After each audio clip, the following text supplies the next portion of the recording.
Que a graça e a paz de nosso Senhor e Salvador Jesus seja contigo. Vamos estudar mais um tema do Apocalipse, o antepenúltimo, intitulado de A Queda de Babilônia e o Júbilo no Céu. No tema anterior nós vimos o toque das trombetas, estudamos Apocalipse 8 e 9, intitulado O Silêncio no Céu e as Sete Trombetas, tentando fazer aqui uma sequência dos eventos finais, e vamos deixar ao menos 2 links para que você assista a alguns vídeos se você perdeu algum, como por exemplo Apocalipse 17, que fala exatamente da grande meretriz e o último engano, e também Apocalipse 7 e 14, que é intitulado Os 144.000 e o selo do Deus vivo, e também sobre as 3 mensagens angélicas, porque o primeiro verso que a gente vai ler exatamente tem relação com as 3 mensagens angélicas. Apocalipse 18, verso 1, está escrito, Apocalipse 18, verso 1: Depois destas coisas, vi descer do céu outro anjo que tinha grande autoridade, e a terra se iluminou com a sua glória. Depois que ele viu, ele teve a revelação de quem é a meretriz, quem é a Babilônia. Então ele viu esse anjo que vem dar poder à terceira mensagem de Apocalipse 14, porque podemos dizer assim que este anjo seria uma representação do povo de Deus, cheio do poder do Espírito Santo, e diz que aqui a terra se encheu ou se iluminou com a sua glória, porque é exatamente o Espírito Santo que dará o poder para proclamar a grande mensagem e o sai dela, povo meu, que chamamos de o alto clamor. Lá em Eventos Finais, no capítulo 13, a profetisa do Senhor diz que homens e mulheres com o rosto iluminado de santa consagração sairão para anunciar e dar mais volume à terceira mensagem angélica.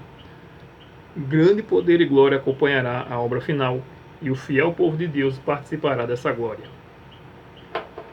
À medida que se aproxima o fim, os testemunhos dos servos de Deus tornar-se-ão mais decididos e mais poderosos.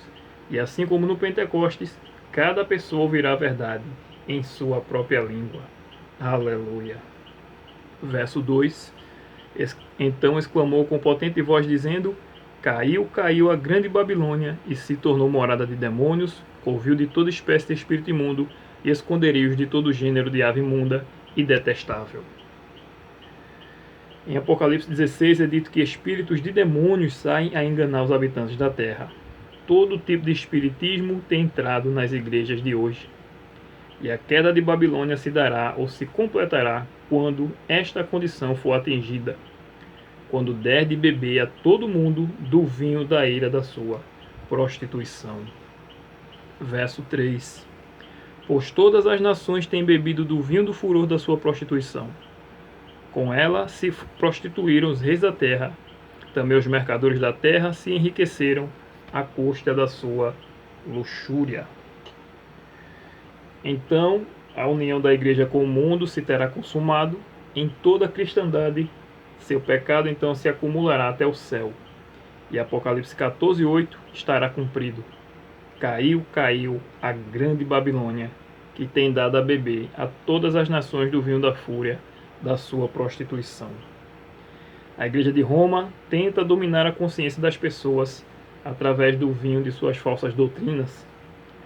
Ela também procura se unir aos governantes do mundo para atraí-los para a sua política, porque sabe que o exemplo deles será seguido por seus inferiores. Os mercadores da terra também se enriquecem por meio do vinho de Babilônia, através do seu comércio, terços, imagens de escultura, filmes relacionados, filmes de terror relacionados a lugares de tormento, etc.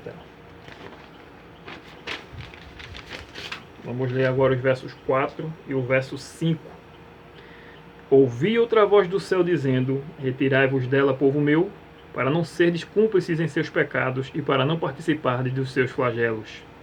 porque os seus pecados se acumularam até o céu, e Deus se lembrou dos atos iníquos que ela praticou.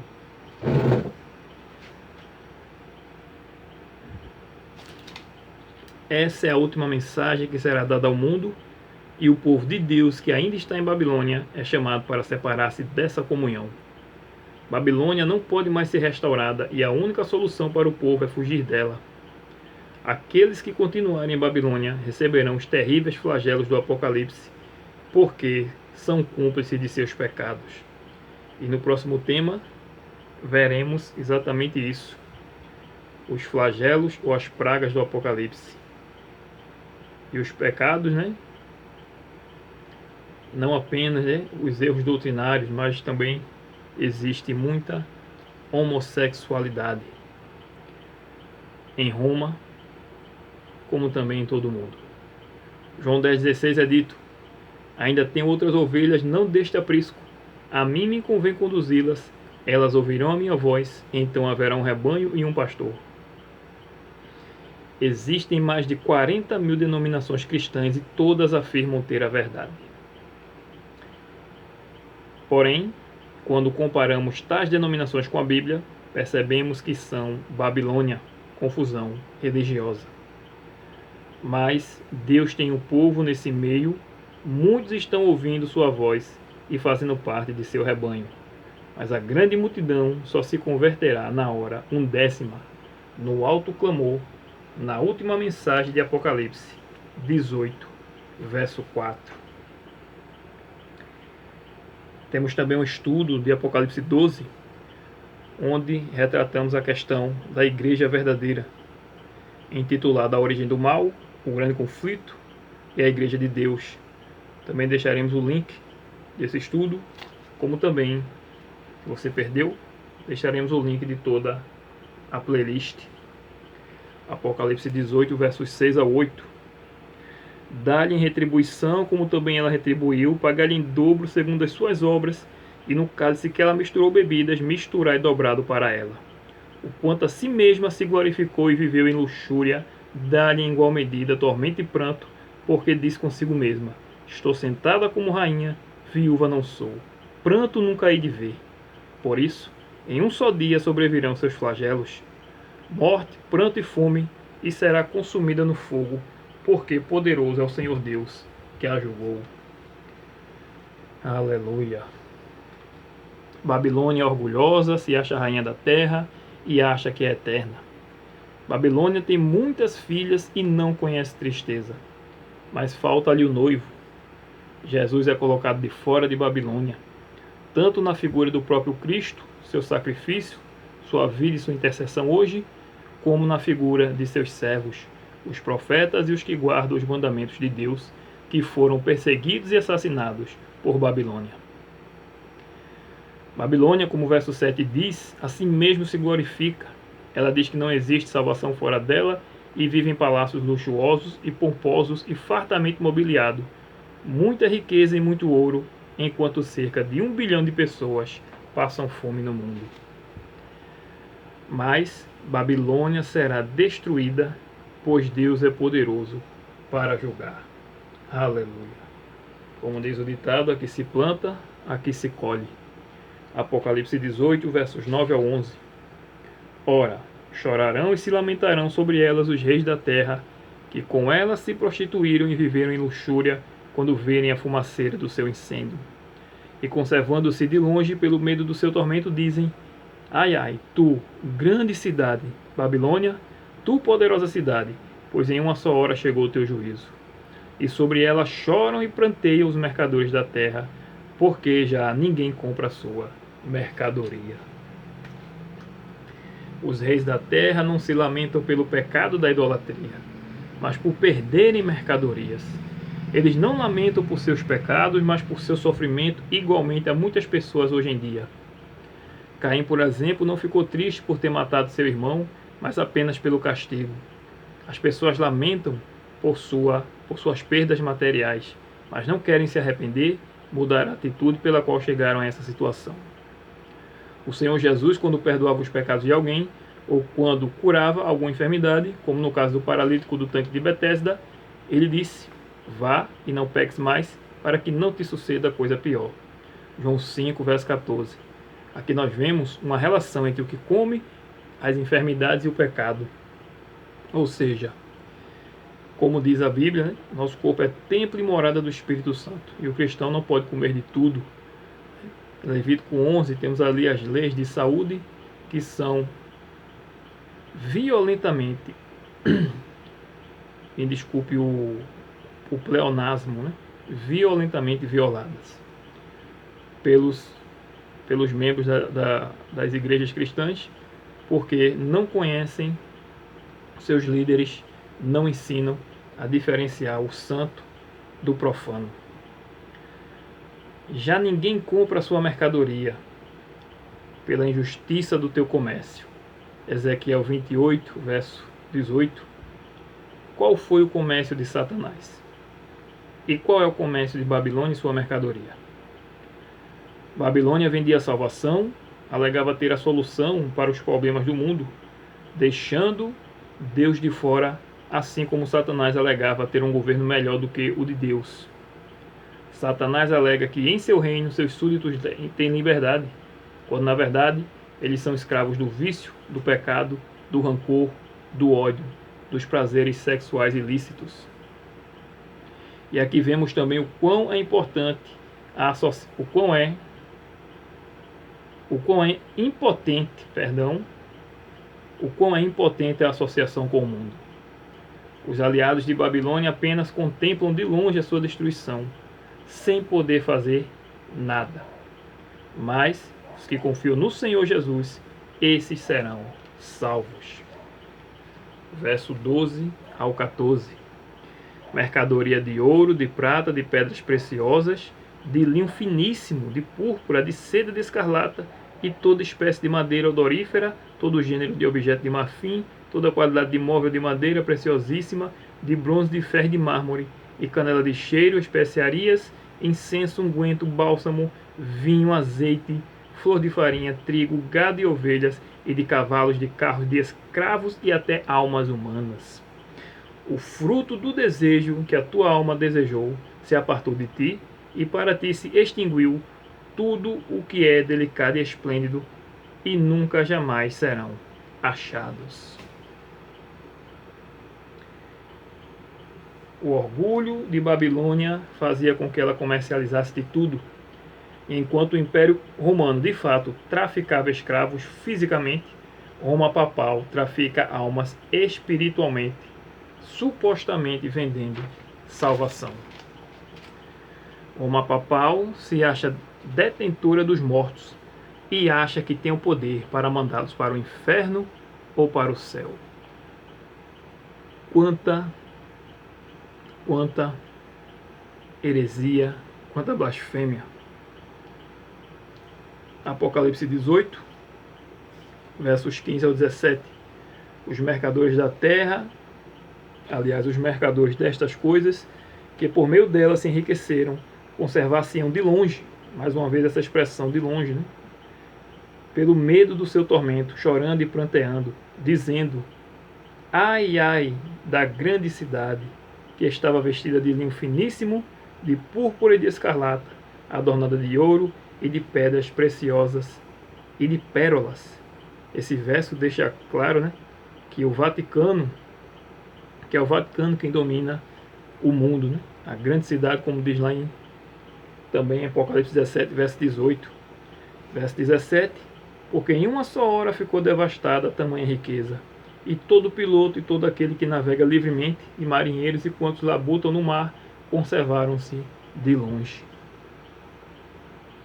Em uma só hora denota que será muito rápido. Esse será o sentimento dos perdidos,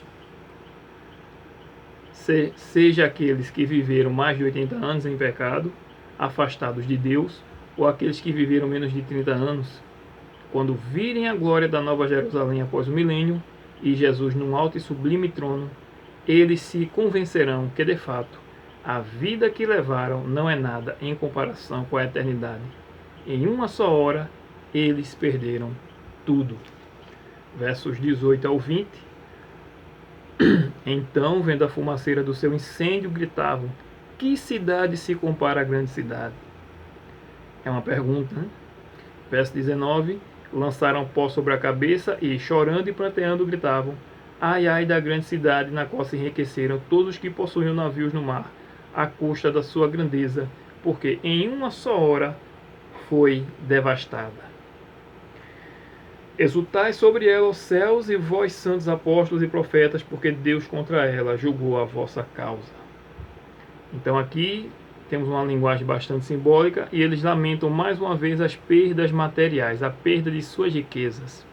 Aqueles que impediram os servos de Deus de comprar ou vender, agora encontram-se sob as mesmas restrições de maneira muito mais efetiva, porque enquanto nós teremos a Deus para recorrer, eles não têm a ninguém. E como foi inútil confiar em Babilônia, né? E do mesmo modo que a queda da antiga Babilônia trouxe liberdade para o povo de Deus, assim a destruição da Babilônia espiritual é uma fonte de júbilo para o povo de Deus. Deus julgou a causa do seu povo. Aleluia. Muitas coisas estão prestes a ocorrer nesse mundo e a hora de sair de Babilônia é agora, o quanto antes.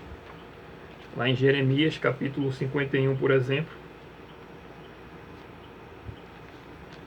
temos alguns versos bastante interessantes. Jeremias capítulo 51, a partir do verso 45 até o verso 49.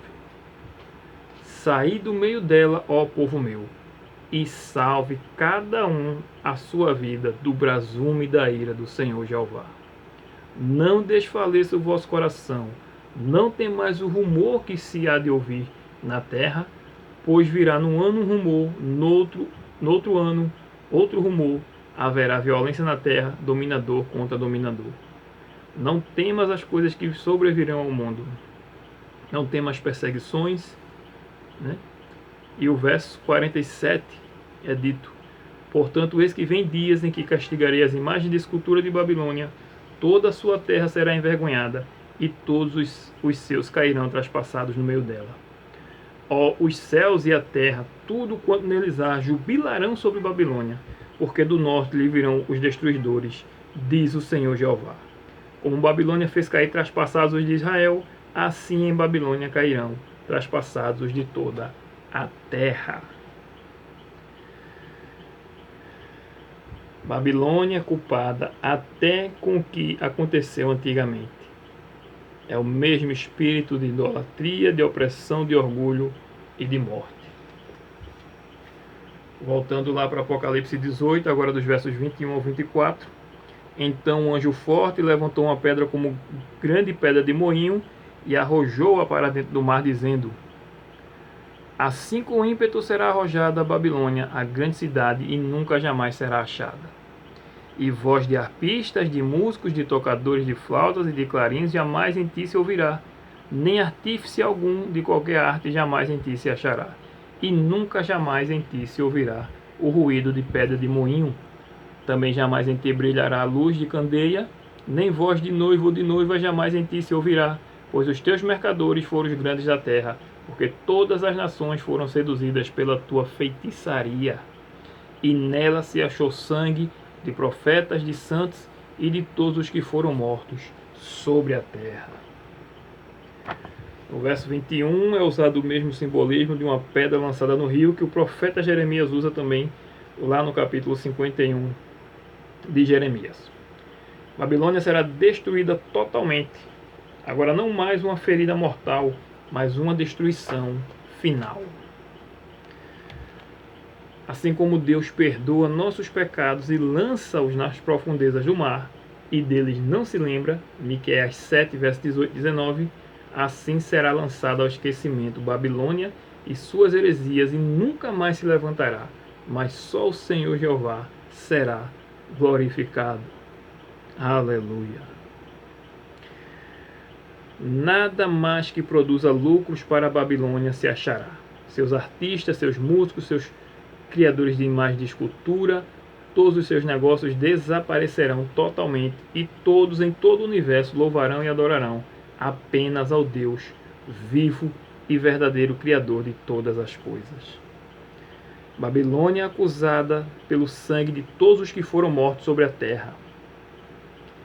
Interessante que enquanto Jesus morreu por todos, e todos aqueles que aceitassem, né, terão a salvação, todos aqueles que aceitarem terão a salvação. Babilônia, por aceitar Satanás, ela recebe a culpa também de todos os pecados. Quando Babilônia e toda a confederação do mal declaram guerra contra Deus e seu povo, então lhes vem repentina destruição. Isso ocorrerá com a instituição do decreto dominical.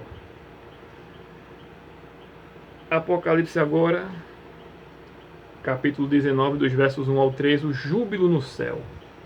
Vemos a queda de Babilônia, agora veremos o júbilo no céu.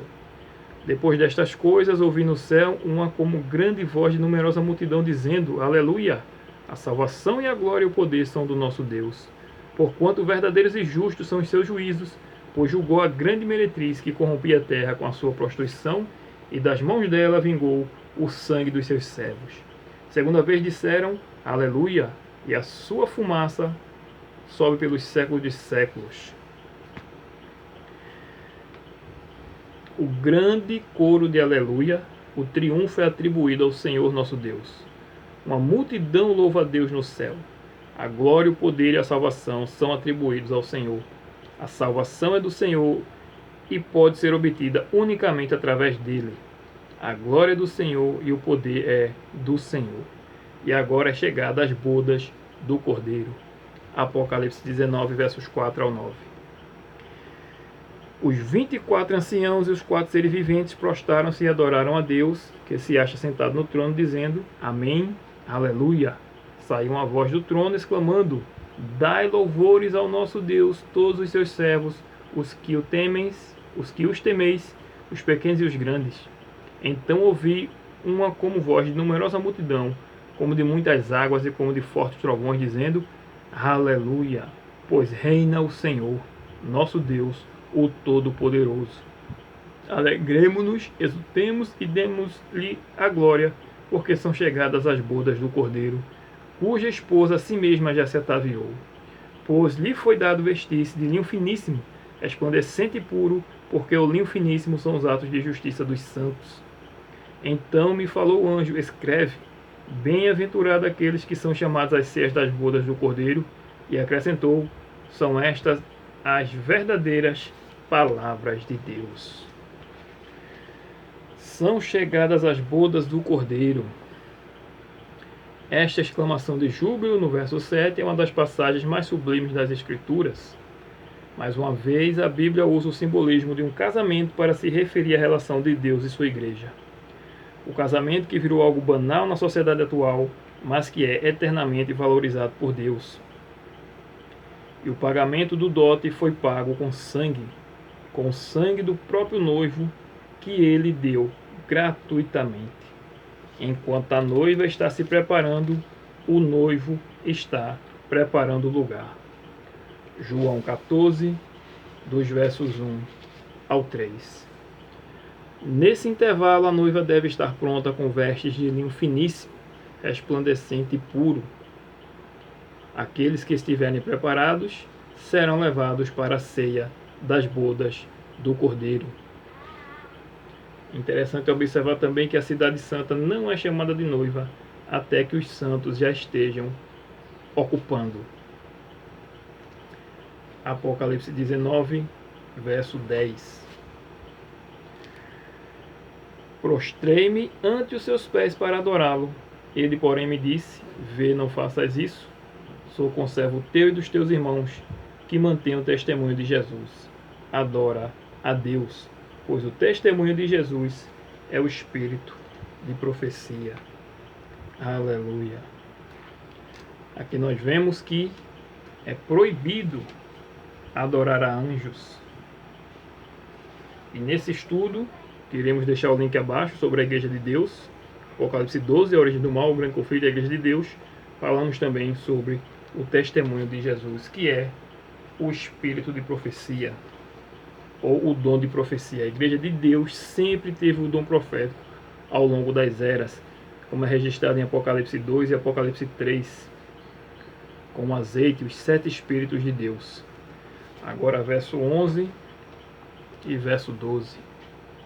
Vi o céu aberto e eis um cavalo branco, o seu cavaleiro se chama Fiel e Verdadeiro, e julga e peleja com justiça. Os seus olhos são chama de fogo, na sua cabeça há muitos diademas, tem um nome escrito que ninguém conhece, senão ele mesmo. Olhos como chama de fogo. Isso significa que Jesus é Deus e, como Deus, ele tem consciência de tudo. Tudo ele vê e seus olhos penetram o interior, as intenções de cada indivíduo, nada escapa do Deus Todo-Poderoso. Ele conhece o íntimo de cada pessoa e as intenções do coração. Por isso, devemos ser sinceros e também honestos com Jesus. Ele nos ama, quer nos salvar e viver para sempre conosco. Para isso, devemos confessar nossos pecados, nossas fraquezas, nossas mágoas e buscar o arrependimento para que o Espírito Santo habite em nós. Na sua cabeça há muitas diademas ou coroas reais. O dragão e a besta tentam contrafazer a realeza de Cristo. Nas 7 cabeças do dragão existem 7 diademas, Apocalipse 12, verso 3, e nos chifres da besta que surge do mar também existem diademas, Apocalipse 13, verso 1. Mas o único que é rei de fato é o Senhor Jesus. É Ele que tem autoridade absoluta e suprema. A cabeça que um dia foi ferida por uma coroa cheia de espinhos, a cabeça que não teve onde repousar durante o seu ministério terrestre. A cabeça que foi espancada e cuspida pelos seus inimigos e atada com bandagens na tumba, esta cabeça João viu coroada com muitas diademas. Aleluia! A cabeça que nunca se curvou diante das dificuldades. Os santos que já estão no céu têm coroas também. Apocalipse 4, versos 4 e 10. E eles lançam as suas coroas diante do trono e se prostram, reconhecendo que só Deus é digno de toda honra e glória e só Deus é digno de possuir uma coroa real. Apocalipse 4, versos 10 e 11. Os 24 anciãos prostrar-se-ão diante daquele que se encontra sentado no trono e adorarão o que vive pelos séculos dos séculos e depositarão as suas coroas diante do trono, proclamando: Tu és digno, Senhor Deus nosso, de receber a glória, a honra e o poder, porque todas as coisas tu criaste, sim, por causa da tua vontade vieram a existir e foram criadas. Aleluia! E para cada um de nós está prometida também a coroa da vida, a coroa de vitória. Agora Apocalipse 19, verso 13. Está vestido com um manto tinto de sangue e o seu nome se chama o Verbo de Deus. O sangue mencionado aqui é tanto o sangue derramado por nós, como também o sangue de seus inimigos sobre os quais Jesus prevaleceu. Pois ele pisou o lagar da ira de Deus sozinho, nos trazendo a salvação, e no dia da sua ira destruirá os inimigos. Apocalipse 17, Apocalipse 14, aliás, dos versos 17 ao 20. E o lagar se refere ao tanque ou aparelho usado para espremer frutos, lugar onde se espreme os frutos. Lá em Isaías, no capítulo 63, temos o seguinte relato. Isaías 63, dos versos 1 ao 5.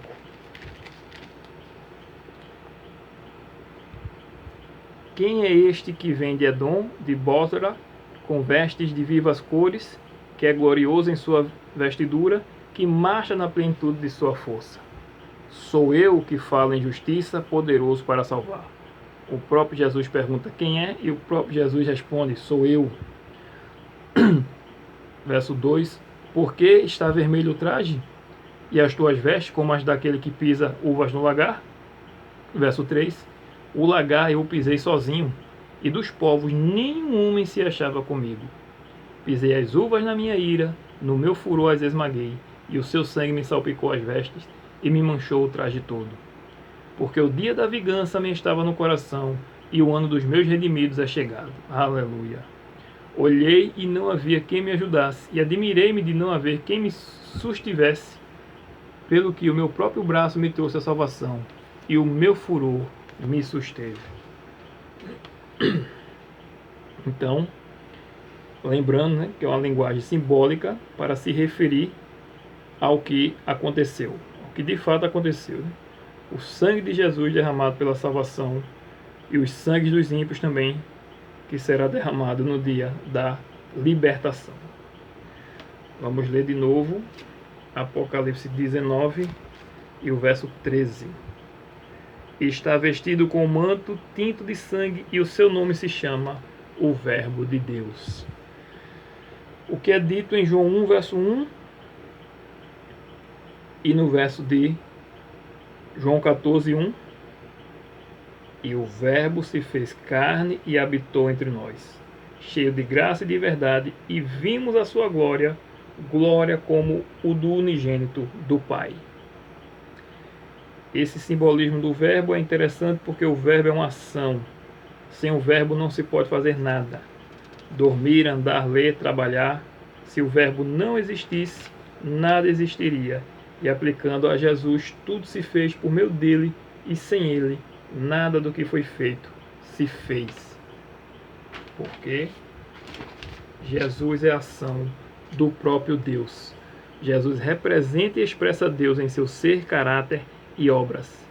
Assim também nossas palavras devem ser a expressão do que somos. As palavras de Cristo foram a expressão absoluta do que Ele é. Aleluia, glória a Deus. Versos 14 e 15.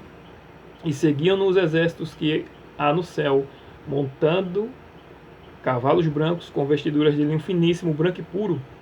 Sai da sua boca uma espada afiada para com ela ferir as nações, e ele mesmo a regerá com cetro de ferro, e pessoalmente pisa o lagar do vinho do furor da ira do Deus Todo-Poderoso. Aleluia. Aqui temos ao menos 3 simbolismos. Um já foi falado, o lagar da ira de Deus.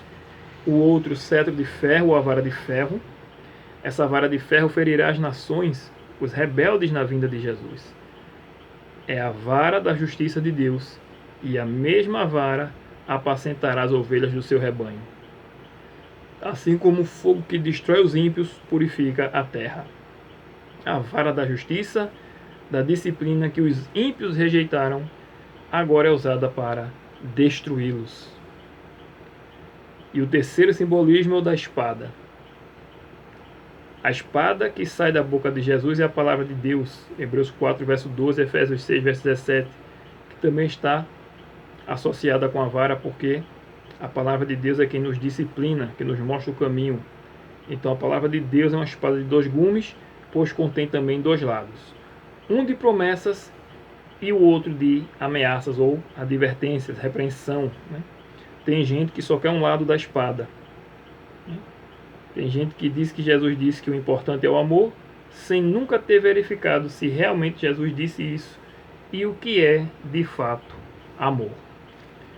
Lá em João, no Evangelho de João, capítulo 5, temos alguns versos interessantes sobre a questão do julgamento.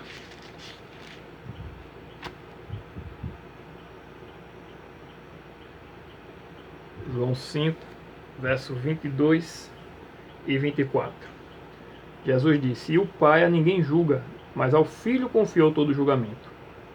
Em verdade vos digo, quem ouve a minha palavra e crê naquele que me enviou, tem a vida eterna. Não entre em juízo, mas passou da morte para a vida. Aleluia. João 8.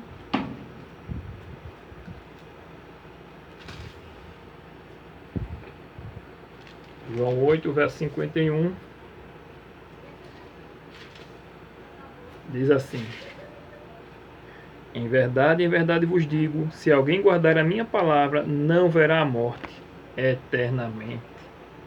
Aleluia. Guardar é o quê? É obedecer. E aqui cai por terra também, né, a doutrina da imortalidade da alma. Porque só quem crê nele é que não morrerá eternamente. Não existe imortalidade da alma. Existe morte eterna ou vida eterna. João 12, verso 48. Quem me rejeita e não recebe as minhas palavras, tem quem o julgue. A própria palavra que tenho proferido, essa julgará no último dia. A arca da aliança no céu, Apocalipse 11, verso 19. E Salmo 50, que é dito: os céus proclamam a sua justiça. Como sabemos, a lei não veio para salvar, né, mas para mostrar o erro. Quem salva é Jesus. Temos que nos manter nele, livres da imoralidade que há no mundo. Mas aqueles que rejeitam a sua palavra, a sua santa lei, chegará o dia que ela aparecerá no céu, como o Salmo 50, verso 6 explica, e Apocalipse 11, verso 19. Então, eles serão julgados exatamente pela palavra de Deus, pela lei de Deus. Como foi dito antes, as palavras de Cristo foram a expressão absoluta do que Ele é. Ele é justiça.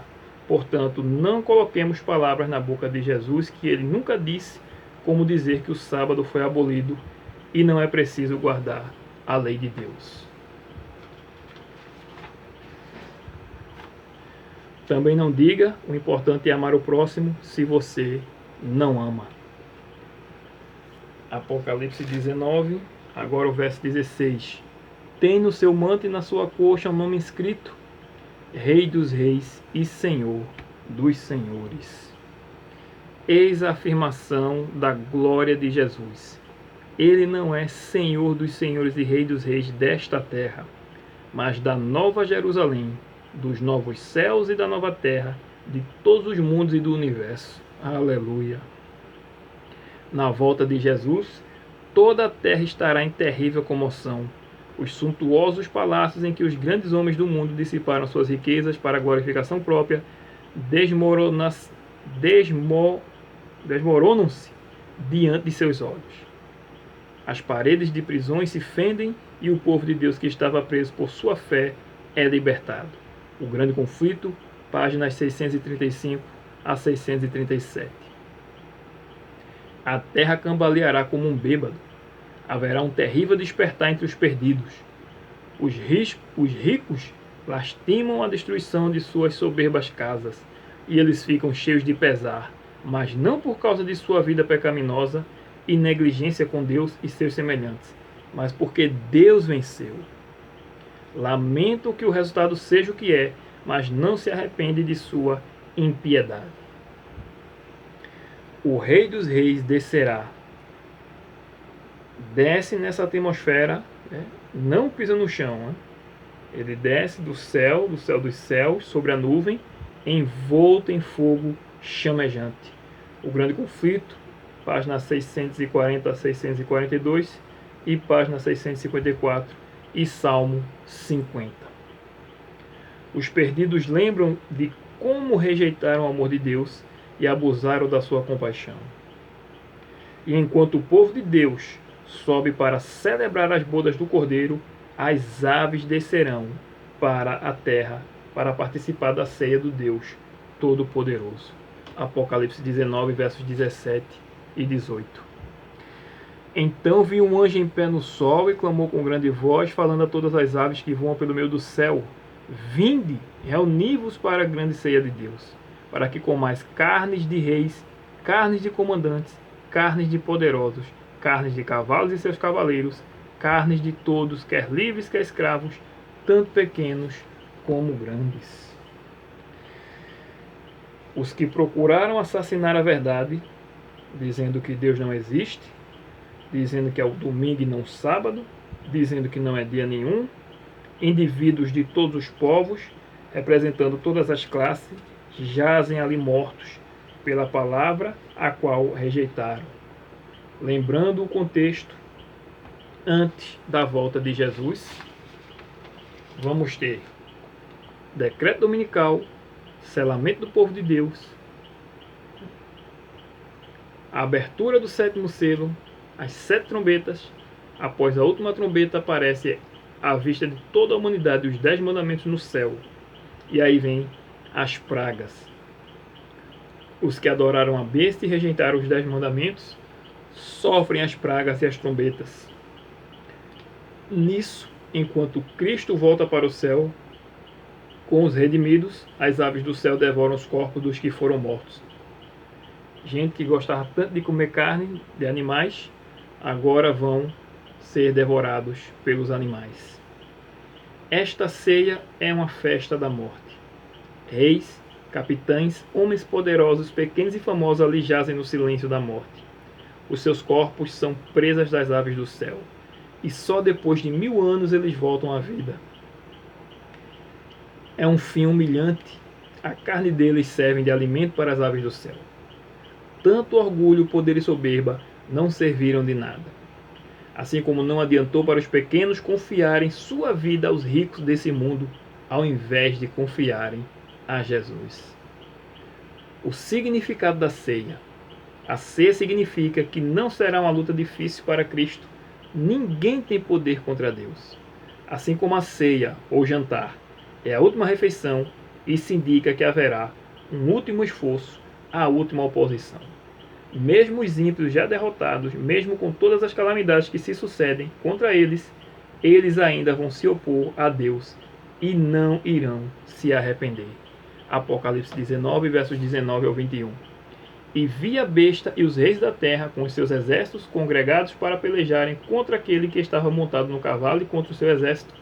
Mas a besta foi aprisionada e com ela o falso profeta que, com os sinais feitos diante dela, seduziu aqueles que receberam a marca da besta e eram os adoradores da sua imagem. Os 2 foram lançados vivos dentro do lago de fogo que arde com enxofre.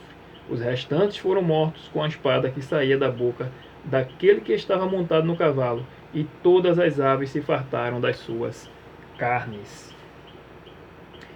Foi destruído de vez o falso sistema de adoração. Quando os perdidos se levantarem após o milênio, já não existirá o sistema papal, nem as falsas religiões cristãs. Ninguém mais acenderá vela ou fará oração pelos mortos, nem confessará seus pecados aos sacerdotes humanos. Ninguém também fará falsas profecias em nome de Deus. O sistema faliu, não vai mais enganar ninguém.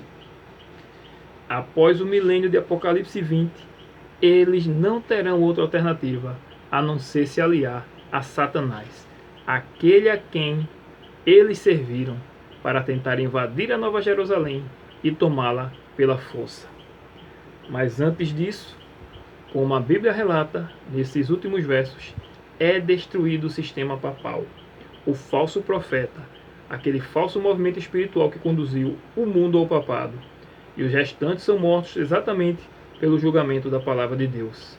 A palavra que no simbolismo da espada sai da boca de Jesus.